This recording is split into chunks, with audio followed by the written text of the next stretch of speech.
Welcome back to Tarot Page Philippines. So, for this video, gawin natin ang endless energy check or timeless energy check para sa may mga Sun, Moon, at Rising na Pisces. Gamit natin si The Starseed Oracle.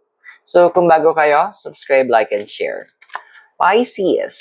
So, ang card mo ay Child of the Cosmos. The intelligence of the universe lies within you.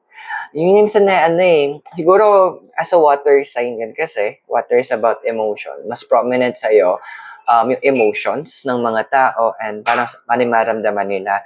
Pero kasi ito na yung moment na, sabi nga, the truth hurts. Masakit talaga kapag katotohanan na pinag-uusapan. Masakit na kapag nahaharap tayo sa salamin para makita natin kung ano yung mga mali.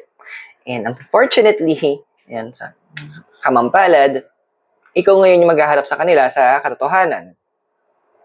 Huwag mong pigilan yung sarili mong sabihin yung totoo. Yes, merong mga masasaktan. Yes, merong mga posibleng mga relasyon ang masira. May mga tao na magtatanim sa'yo ng sama ng loob.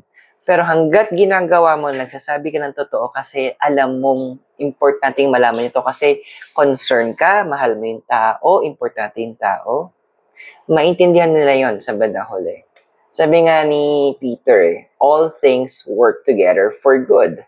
So, bakit kailangan mong pigilan na malaman nila yung totoo? Meron akong sinabi sa isang friend ko noon, sabi ko sa kanya, mas pipiliin ko na saktan nyo ako kasi nagsasabi kayo ng totoo, kaysa pasayahin nyo ako kasi nagsisinungaling kayo.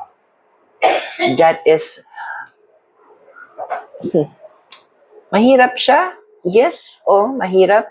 Pero it is a form of love. Kasi mas piliin mong ikaw nang manakit sa kanila ng katotohanan kaysa ibang tao pa. I hope nakatulong yung reading sa'yo, and I'll see you on our next video.